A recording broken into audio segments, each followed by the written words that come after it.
Ouais, c'est beau, c'est beau. Alors, ouais, je disais,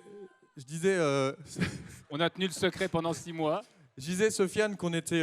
Voilà, je vais essayer de pas être trop fan parce qu'après, je vais me faire décontenancer, tu vois. Donc, je vais essayer d'être à peu près naturel.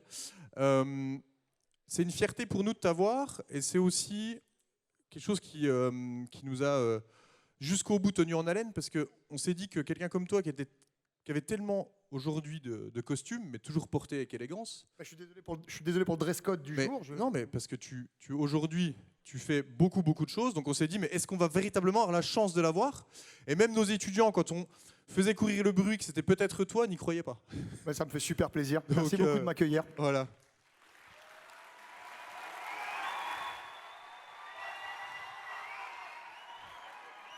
Vous êtes au top, merci beaucoup. Donc ce que je te propose, Sofiane, c'est peut-être de repartir du début. Nous expliquer comment comment t'es arrivé là aujourd'hui, comment tu es arrivé aujourd'hui sur justement ces multiples costumes. Et au début, c'était qui, Sofiane? Au début, c'était quoi l'aventure? Comment tu t'es... Alors moi, ma première question, elle est assez simple. C'est qu'est-ce qui t'a donné envie un jour de chanter et de te dire, bah tiens, voilà, je vais faire du rap, je vais chanter, je vais écrire. Et je vais prendre un micro. Comment ça a démarré tout ça? De la passion, tout simplement, de la passion, la rencontre avec cette culture, qui était ma culture et qui est la culture des endroits dans lesquels j'ai évolué et grandi.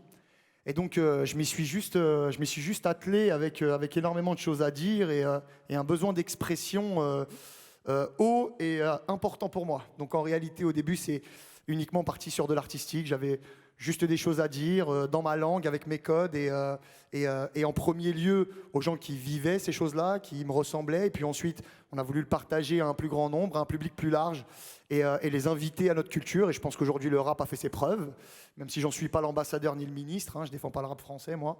Mais voilà, c'est une culture qui a fait son chemin et qui aujourd'hui se retrouve sur des scènes de hautes écoles. Donc c'est beau. Le tout début, alors évidemment, on s'est beaucoup renseigné, on a beaucoup lu, vu, écouté. Ah. Et, et le tout début, moi, il m'a un peu bluffé, c'est-à-dire tu commences à écrire, finalement, tu n'as jamais écrit. Tu commences à comprendre les codes petit à petit. Tu as un déclic avec, je crois, il y a du Tupac dedans. Ouais. Hein?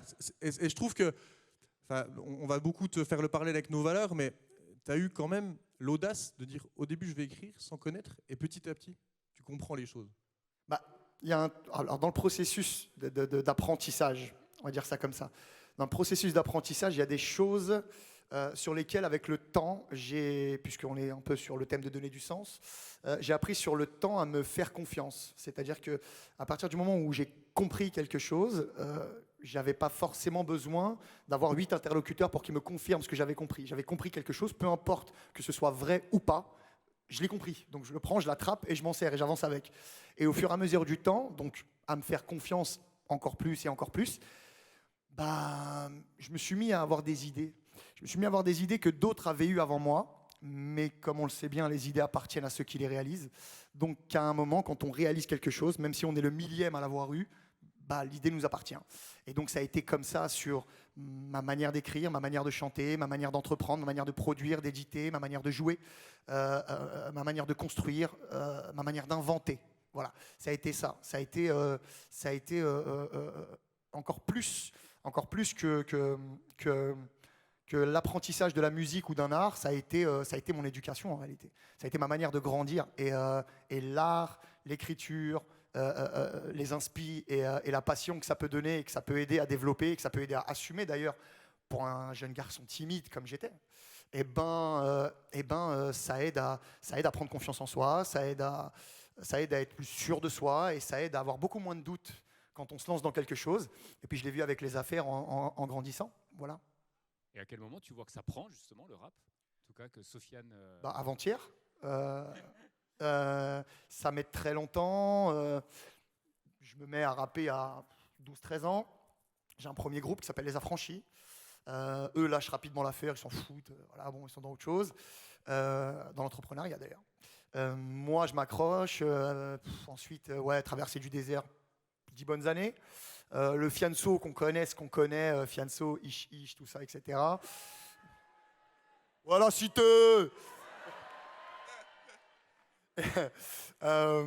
Le Fianso qu'on connaît, c'est 2017, 2016. Donc c'est 5 ans, 6 ans.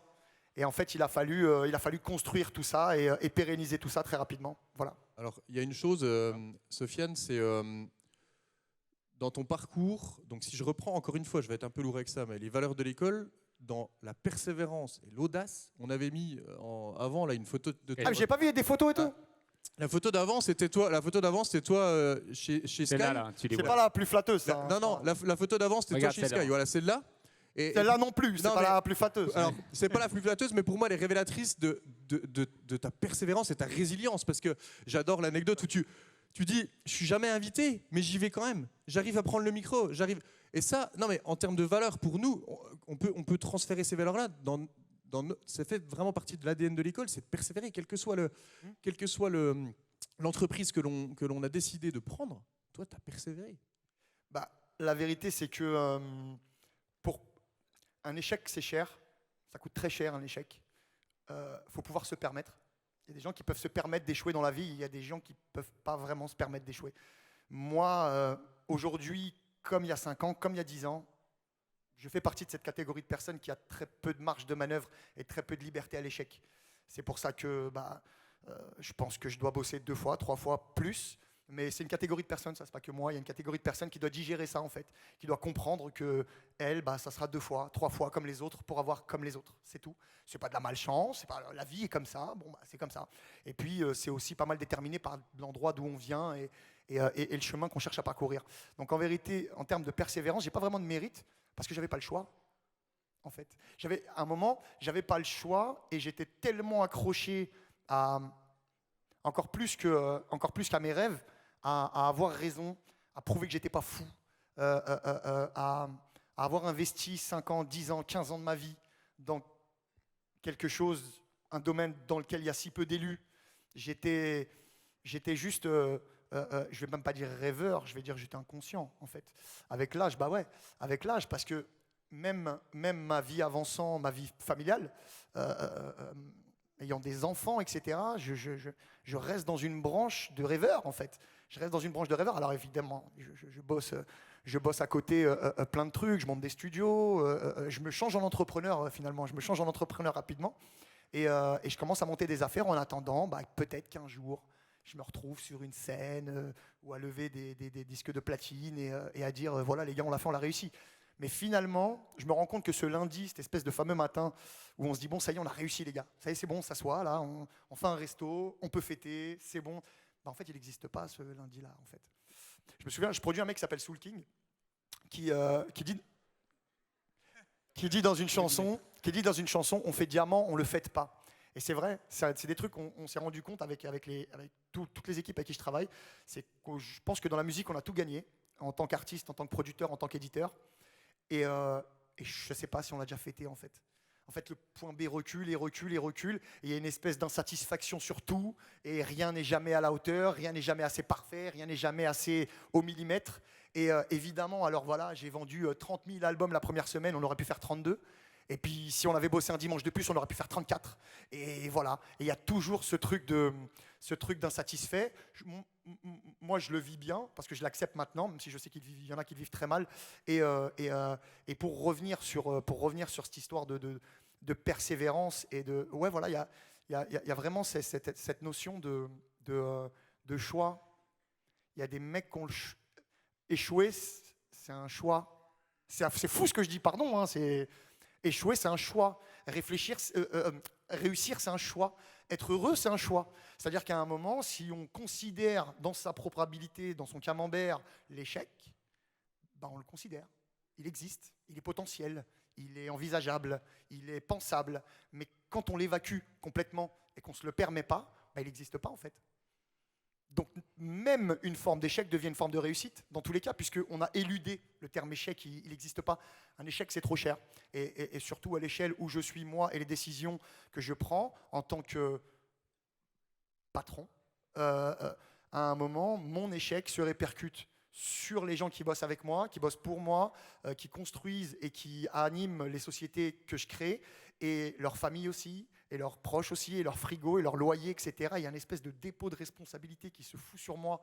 Mais c'est vrai, quand je signe un mec, quand j'embauche quelqu'un, quand je missionne quelqu'un sur un boulot et que cette personne me fait confiance en me confiant un temps de sa vie, je pense à un artiste qui peut me confier 3-5 ans de sa vie, je pense à des collaborateurs qui vont me confier 2-3 ans de leur vie sur un projet sur lesquels je les emmène et il n'y a que moi qui vois vraiment le bout du truc et eux c'est un peu abstrait mais ils me suivent parce que la confiance est là.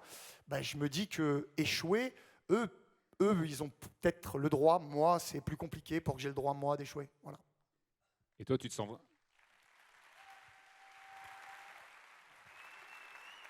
Il faut qu'on prenne l'habitude d'arrêter et puis de voilà. On attend les Tiens, applaudissements. on va faire du rap après, tout ça va être bien, tu vois. Oui, oui,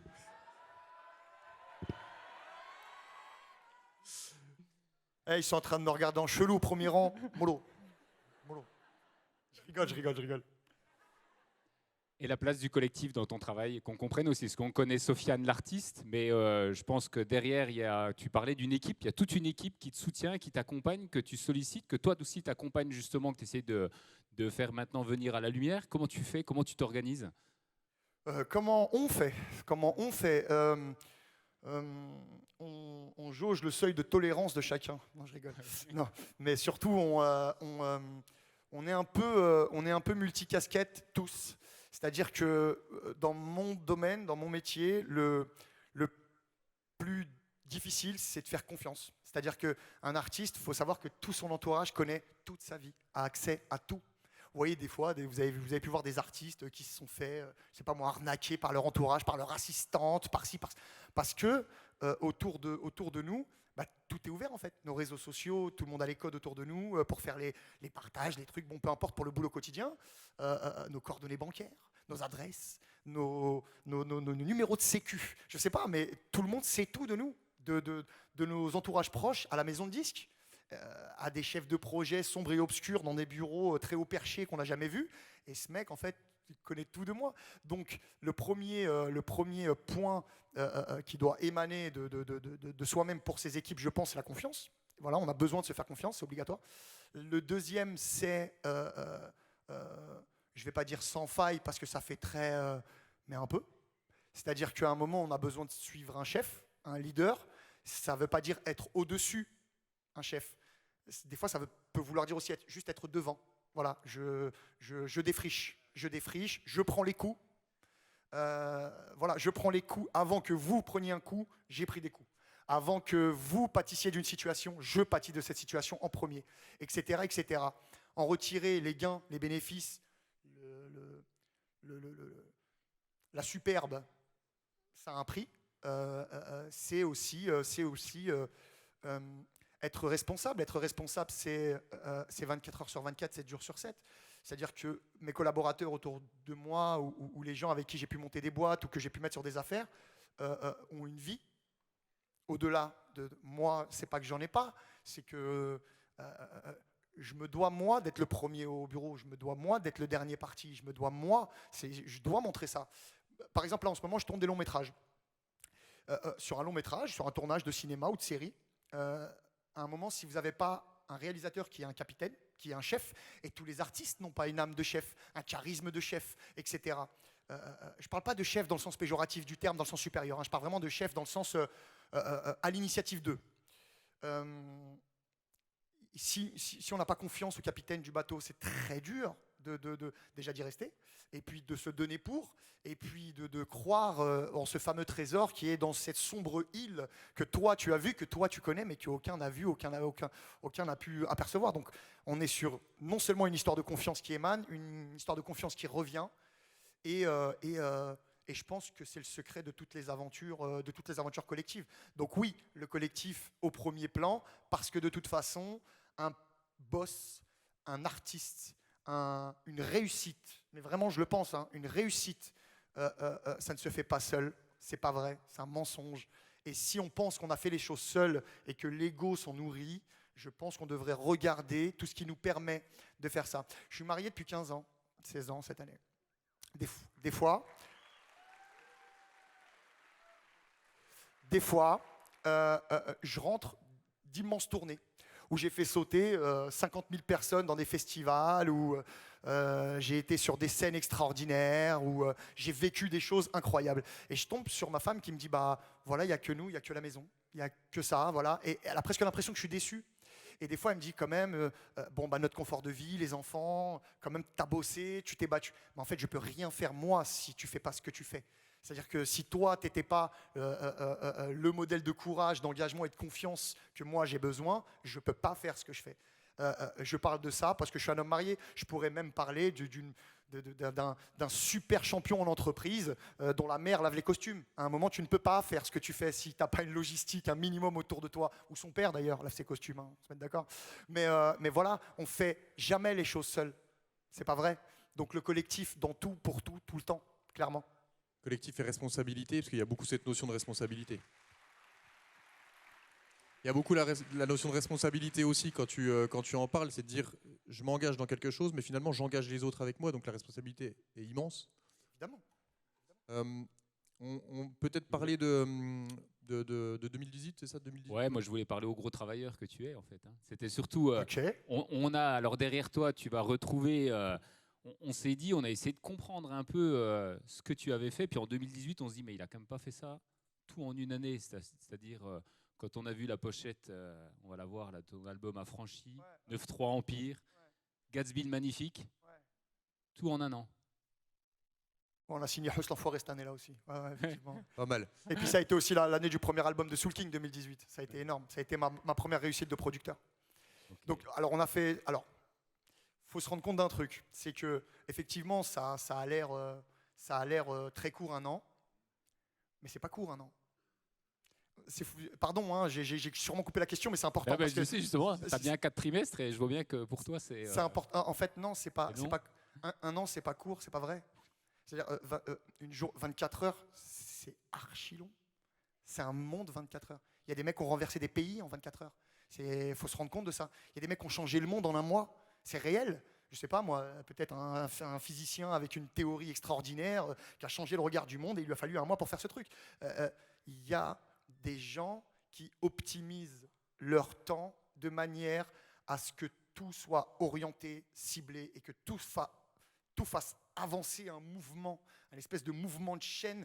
Et à un moment, quand la machine se met en route, et ben, en un an, on a sorti tant de pièces, tant de modèles, tant de trucs, tant de nanas. On s'en est pas rendu compte, mais en fait, il nous a fallu peut-être quelques années avant pour lancer la machine. Et au moment où la récolte commençait, effectivement, c'était impressionnant. On va parler après d'un tournant. En tout cas, que nous, on a vu comme cela, c'est l'album La Direction. On va en parler. Pour moi, je parlais de sens tout à l'heure. Clairement. C'est un sens différent. Alors, cette vidéo, elle m'inspire 2 réflexions ou questions. La première, c'est que ça me fait un peu penser, alors peut-être que tu vas me dire que je suis un peu hors sujet, mais tant pis, je le tente quand même. Ça me fait penser fin 90, début 2000, quand Dr. Dre a un projet fou, il prend Snoop Dogg, Eminem, etc. Voilà, alors c'est très flatteur. Alors, non, mais ça me fait penser à ça parce que c'est les tauliers du rap qui font ensemble un truc extraordinaire. Donc ça m'a fait penser à ça. Voilà, c'était la réflexion que je voulais te faire. Et la deuxième chose, c'est que, je te l'ai dit, je me suis beaucoup intéressé à toi depuis qu'on sait que tu seras notre conférencier. Moi, je suis plutôt première génération du rap.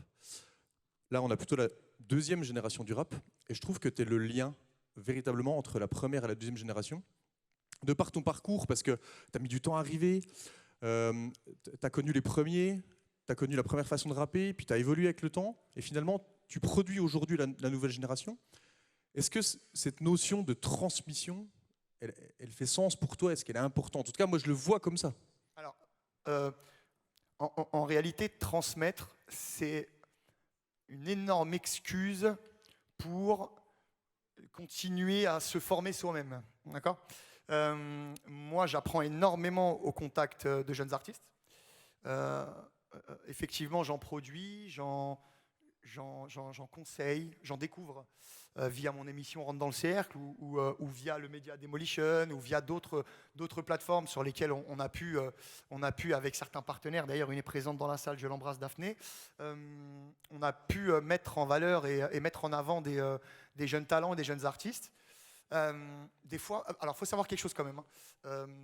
Très souvent, là, quand on voit quelqu'un émerger, un jeune artiste, et même un jeune entrepreneur, je ne sais pas moi, un jeune dans une c'est très souvent, alors c'est souvent un cadeau empoisonné parce que c'est un véhicule très gros qu'on ne sait pas forcément piloter.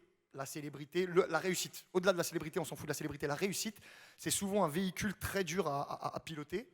Et si on ne nous montre pas 2-3 tips, voilà, le frein à main est ici, tu fais quand même attention, et faut les 2 mains sur le volant, etc.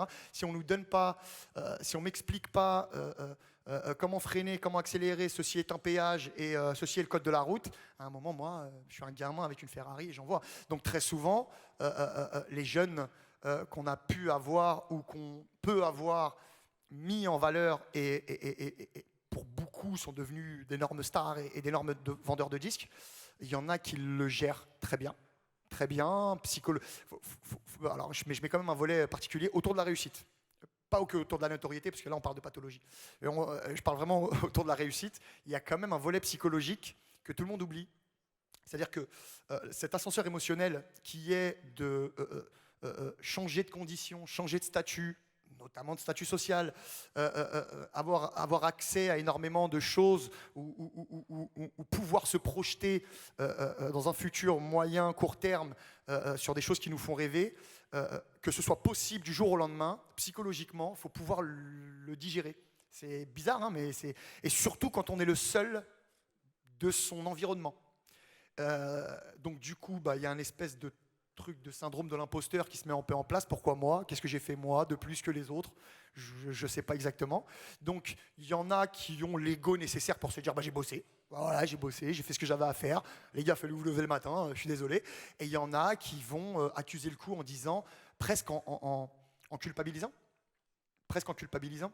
Par exemple, nous, pour ceux qui ont entrepris, je pense aux gosses de banlieue, mais pas que. D'accord. Je pense aussi aux gens qui viennent de milieux ruraux. Exemple, dans un petit village du centre de la France, un mec qui se met à avoir énormément de réussite dans une affaire, voilà, il est un peu pointé du doigt par le reste du village et c'est normal. Chez nous, dans une cité, c'est un peu pareil. Voilà, on se retrouve à pourquoi toi, pourquoi lui, qu'est-ce qu'il a lui de plus que l'autre et de l'autre. Et à un moment, selon le caractère qu'on a, il y en a certains qui développent une culpabilité. Moi, par exemple, je me suis retrouvé à faire des choses pour des gens, pour des initiatives, pour des assos, à répétition, mais vraiment, j'en voulais encore. Et à chaque fois, il y a du caritatif, il y a un truc, dis-moi, donne-moi. J'avais presque l'impression de devoir quelque chose à un endroit, un milieu. Voilà. Donc, la réussite, c'est beaucoup plus difficile à accepter que la défaite. Beaucoup plus. On le ressent différemment. Et ensuite, la peur de redescendre, de chuter, de perdre, ça devient quelque chose de maladif pour plein de gens. Voilà. Et je ne souhaite à personne la redescente. Parce que l'ayant vu, moi, chez des mecs pour qui tout allait bien et les affaires fonctionnaient, etc., ayant un coup d'arrêt, certains se relèvent, d'autres non. Et il faut se rendre compte. Il faut se rendre compte de ce que c'est que d'avoir ce stress de plus avoir le droit de perdre. Et on revient sur cet échec très cher, ce luxe d'échec. Et voilà, pouvoir se tromper, c'est un luxe, je le pense vraiment. Et pour donner du sens, à sa réussite, et ben souvent le collectif. Donc on fait un peu un fléchage de tout ce qu'on s'est dit depuis le début. Finalement, la réussite est collective, elle est beaucoup mieux acceptée collectivement, on se sent beaucoup moins coupable d'avoir réussi, et en plus de ça, qu'est-ce qu'on se fait chier quand on est tout seul, en fait, je pense. Donc, je me souviens d'un rappeur à qui j'ai posé la question. Moi, j'ai fait beaucoup de petits labels avant de monter mon label, avant d'avoir de vrais contrats en maison de disque.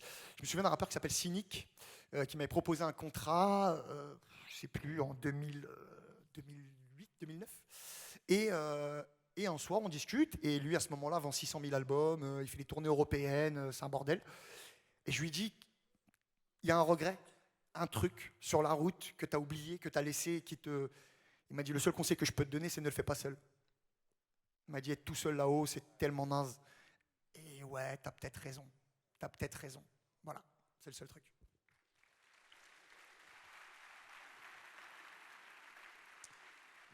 On passe à la direction.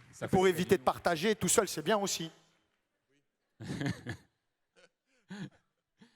Ça, je dis rien. On passe à la direction. Je pense à ton album La Direction. Ouais. La direction, ouais. Ce trait d'union, alors. La direction des dirigeants. Voilà. Les dirigeants, dernier étage, with the view, c'est nous, ouais. Alors moi j'ai 2 questions comme là-dessus. C'est la première, à quel moment tu t'es dit qu'il fallait être artiste et chef d'entreprise?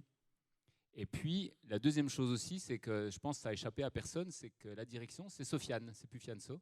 Donc c'est là-dessus que je voudrais comprendre la direction, c'est quoi En fait, il y a toute une imagerie et toute une manière de m'exprimer, les codes que j'ai pu envoyer qui étaient totalement en harmonie, en cohérence avec ce que je vivais. Quand on me voyait dans des parkings du 93 avec des têtes sombres et des gens sombres dans une ambiance sombre avec une vodka sombre et tout était sombre, et ben j'étais dans ce parking toute la journée en fait. Donc en fait on foutait une caméra où on était, voilà, et on a fait peur à plein de gens. Et le temps avançant, évidemment, comme je disais, j'ai eu une longue traversée du désert, donc j'ai eu le temps, moi, de regarder l'industrie. J'ai eu le temps de comprendre, enfin, je pense, j'ai eu le temps de prendre et de comprendre et d'apprendre d'où venait l'argent. Voilà. Alors ça vient de là, ça vient de là, ça vient de là. Bon, bah, on va éviter de le gérer pour moi. Ce qu'on va faire, c'est qu'on va essayer de sauter un maximum d'intermédiaires, et pas que au niveau de l'argent, au niveau des contacts, etc. J'avais besoin, moi, de pouvoir me relever demain si mon manager n'est plus là, mon producteur n'est plus là, etc. Qu'est-ce que je fais? Est-ce que j'ai ce qu'il faut dans mon téléphone? De fil en aiguille, finalement, je me suis retrouvé avec des boss de label, avec des boss de maisons de disques, avec d'autres gros producteurs qui étaient super contents, en vérité, de partager, de transmettre, comme on disait, et qui trouvaient ça tout à fait naturel. Donc, pour une multitude de raisons, et parce que je m'en sentais capable, ça c'est très important, parce que je m'en sentais capable, j'ai monté un label de musique, j'ai signé des mecs, j'ai monté une boîte d'édition, j'ai signé des mecs, et je me suis mis à constituer des catalogues, et surtout à apprendre mon métier. Encore plus qu'autre chose, à apprendre mon métier. Dans les métiers artistiques, il faut savoir qu'un artiste, ça aime être un artiste. Ça me rigoler, chanter des chansons, voyager, mettre du Dior, et c'est cool, et puis voilà, et puis c'est nous, et mettez la caméra, je vais vous montrer, c'est extraordinaire. Mais apprendre son métier, c'est pas ça. C'est super de mettre des buts avec des ballons de rugby, et d'y arriver, c'est fantastique, je respecte ça. Mais si on veut jouer des finales de Ligue des Champions, à un moment, on doit savoir ce qu'est un hors-jeu, on doit savoir ce qu'est un corner, un coup franc, etc. J'ai beaucoup d'images footballistiques pour tout le monde.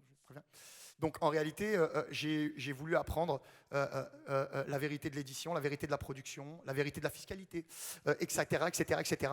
Ça m'a encore plus intéressé que l'artistique lui-même, en réalité. C'est-à-dire que c'était un complément à ce que j'écrivais, etc. Et du coup, tout faisait sens. Et du coup, je me suis mis à beaucoup plus fréquenter des directeurs généraux de maisons de disques, des boss de labels, des directeurs de radio, de médias, des journalistes, etc., etc., etc. Et j'étais plus dans ce parking, en fait. J'étais plus dans ce parking, c'était pas vrai.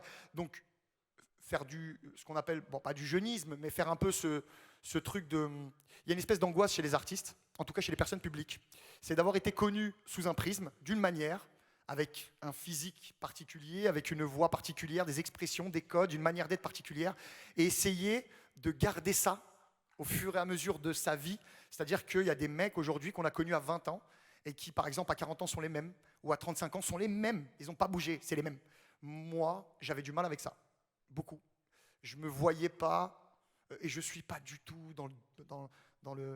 je suis pas du tout donneur de leçons. Chacun fait comme il le sent.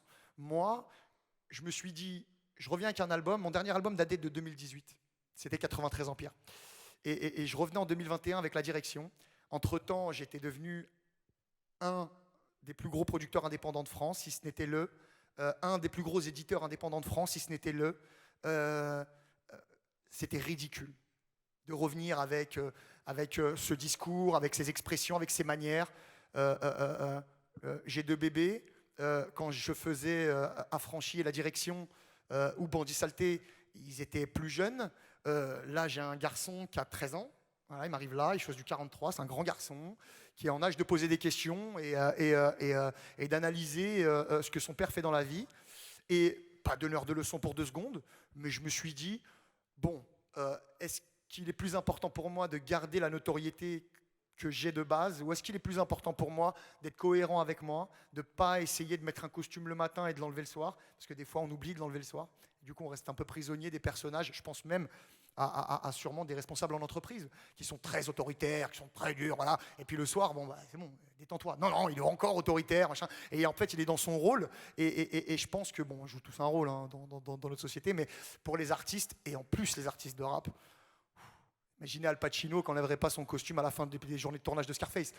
À un moment, en termes de schizophrénie, c'est relou. Donc, c'est un peu ça. C'est-à-dire qu'il y a tout l'imaginaire, le folklore autour du rap qu'on peut entendre. C'est la cité, nous, c'est clic-clac, bang, truc, machin, etc. Il n'y a pas de problème, ok, on entend tout ça, tous ces clichés de rappeurs. Les rappeurs sont là pour les entretenir, ça plaît à un public et c'est très bien comme ça. Mais il y a des mecs qui ont 17 ans, qui le font bien mieux que moi. Il y a des mecs qui ont 20 ans, etc. Quand je fais la direction, je prends un énorme risque. Je prends un énorme risque parce que j'utilise ces codes d'entreprise. J'utilise ces codes générationnels. Voilà, je n'ai plus tel âge, j'ai tel âge. Voilà, je ne suis plus dans ce parking, je suis dans ce bureau, etc., etc. Et c'était une manière d'être honnête, en réalité. C'était juste une manière d'être honnête, sincère. Et voilà, les gens, enfin le public l'a beaucoup mieux pris que ce que je pensais. Tous mes autres albums sont platine. Cet album est or. Ça ne veut pas dire que je ne suis pas content. Ça veut dire que oui, on a changé de braquet. Et voilà, il est hors de question que je reste dans tel discours ou dans telle manière d'être ou que je montre tel type de choses ou tel type de choses. Aujourd'hui, je ne vis pas ces choses-là. Ce n'est pas vrai. Je les connais, je pourrais en parler. Mais si c'est pour faire fantasmer Twitter, c'est bon, quoi, je m'en fous. Donc, j'ai préféré assumer et dire, voilà, on va faire du rap, mais on va faire du rap comme ça. C'est tout.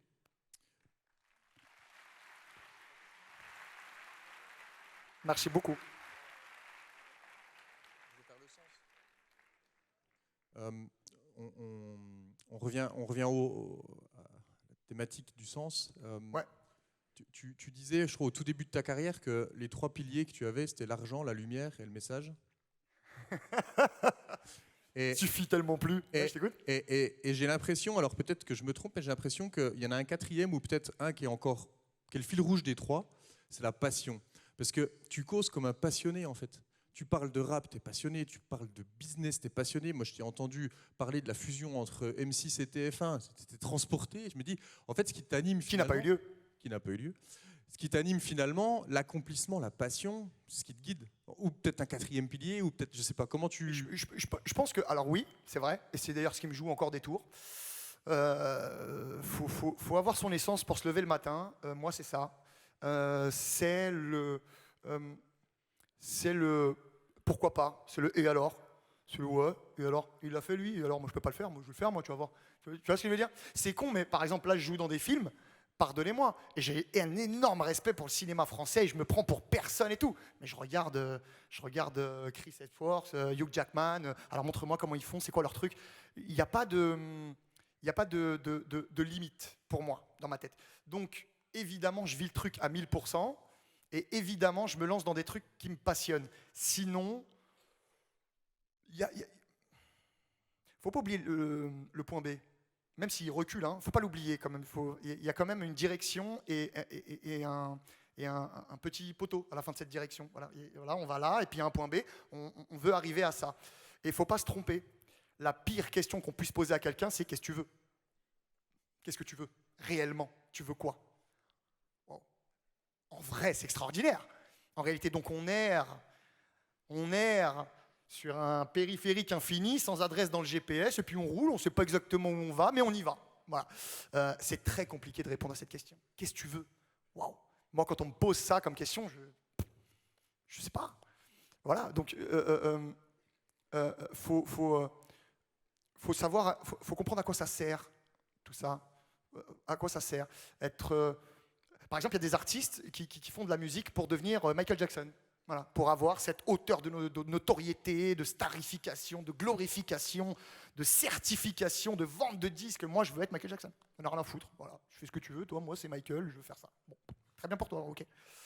Mais il a un but. Il a un but. Il sera sûrement déçu, mais il a un but. Moi, en termes d'objectifs, j'aimerais bien être heureux. Ça serait bien. Et pour être heureux, bah ouais, je suis mignon comme mec. Ouais. En plus, en grandissant, je m'attendris, je suis là le bisounours. Donc, j'aimerais bien être heureux, j'aimerais bien que ma famille soit heureuse et que c'est cool. Et puis, bah, on aurait pu avoir un peu plus, hein, si on aurait bossé un peu plus, c'est tout. Mais ça peut être bien de vivre avant de mourir, quoi. Ça peut être cool. Donc, je me dis ça. À un moment, à des moments, je me suis trompé de direction. Vraiment, je me suis trompé d'objectif. Comme je suis un grand rêveur et qu'il n'y a aucun objectif qui est trop loin, pour moi, je regarde mon fils, je lui dis, tu peux être président de la République. Et je le pense vraiment en plus. Je ne sais pas s'il peut. Hein. L'essentiel, c'est qu'il le pense lui. Et donc, en vrai, au-delà du plus, déjà, déterminer son objectif, c'est déjà un truc qui prend une vie. Et c'est vrai que je suis beau de dire ça parce que j'arrive pas à mettre de frein sur certaines activités. Il y en a toujours des nouvelles qui s'ajoutent. Mais ouais, je suis passionné et ouais, je rêve en grand. Ouais, ça c'est vrai. Mais le but final aujourd'hui, c'est que voilà, c'est de rendre les miens heureux, que je sois heureux moi. C'est pas d'être le plus riche, c'est pas d'être le plus fort, c'est pas d'être le plus intelligent ou celui qui a le plus de pouvoir. Je sais pas. Voilà, je pense que moi perso, c'est ça. Donc oui, avec beaucoup de passion pour revenir sur ce que tu disais. Mais aujourd'hui, le quatrième, je pense que ouais, la passion est le fil rouge qui coordonne tout ça, mais le quatrième, c'est pas la passion. Le quatrième, c'est la paix. C'est la paix. C'est un lundi, on va s'arrêter et on va dire allez, c'était cool, on a bien rigolé, c'était dur, tout, mais ça va. Là, on va profiter un peu. Je sais pas si ça existe non plus ce lundi. Je verrai. Peut-être. On se revoit dans 5-10 ans et puis on se reparle. Mais je vais essayer quoi. Avec plaisir en tout cas. Sofiane, est-ce que tu nous laisses encore 5 petites minutes et puis deux questions, parce que les étudiants moi, je passe un très bon moment, pas de galère. ont posé des questions sur Insta, donc on voudrait aussi leur donner la parole et peut-être relayer des questions. Pas de problème. On a une question sur les réseaux sociaux. Waouh. Alors, je t'ai déjà vu plusieurs fois justement parler de ça aussi dans tes interviews. Ouais. Comment tu gères ça, toi? Je gère comme je peux. Comment je gère les réseaux sociaux? Les réseaux sociaux, c'est un moyen de communication pour moi, c'est un moyen de travailler pour moi, et beaucoup moins de rester en contact ou de répondre à des messages privés ou de retrouver mes copains de quatrième. Pour moi, les réseaux sociaux, c'est informer mon public de ce que je fais, leur faire partager du quotidien et ne pas perdre le fil avec ce public. C'est-à-dire que il y a une température des réseaux sociaux, en tout cas pour ceux qui ont un peu de notoriété, il y a une température des réseaux sociaux qu'il est quand même important de garder. À un moment, un milieu peut vous encenser. Le milieu de... Il y a des gens, ouais, je vais le dire, vous allez comprendre. Je vais vulgariser, vous allez comprendre. Il y a des gens qui sont sur tous les plateaux télé.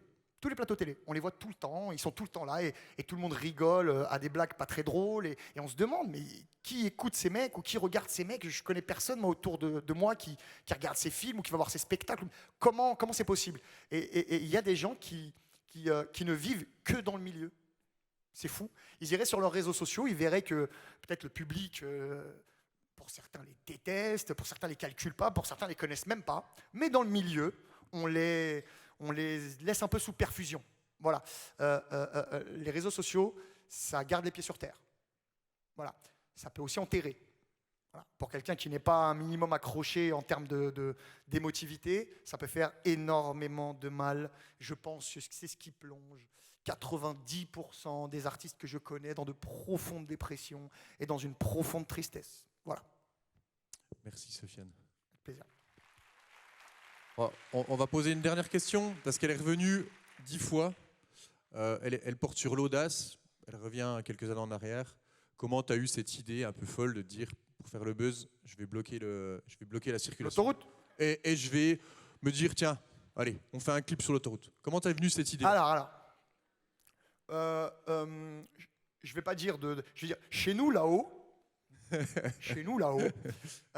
quand on était plus jeune, c'était un truc qu'on faisait pour les mariages en fait. Depuis que je suis petit, je voyais ça. Puis je suis petit, je voyais ça, ça bloquait l'autoroute pour les mariages, c'était les jours de fête, etc. C'est un truc, mais c'est un truc très con. Faut le savoir, c'est quand même très con, faut s'en rendre compte. Il y a une ambulance derrière, c'est toi le con. Malgré tout, c'était un truc, ouais, festif et puis très léger. Et puis depuis que je suis gamin, en fait, mais depuis que je suis gamin, je me disais que j'allais faire Rentre dans le cercle.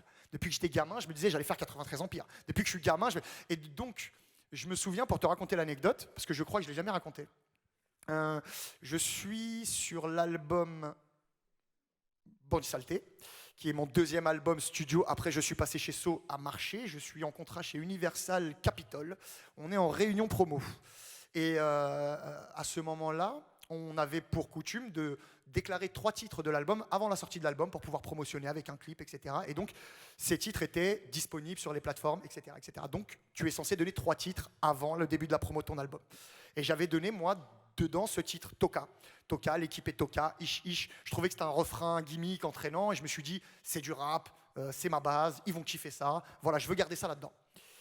Et Alexandre Kirchhoff, mon ami, directeur général du label Capitol, me dit, Sofiane, Toka, je sais pas. Ah ouais, il me dit, jamais en radio, Toka, jamais. Il me dit, et il y avait un autre titre qui s'appelait à l'époque Marion Maréchal. Et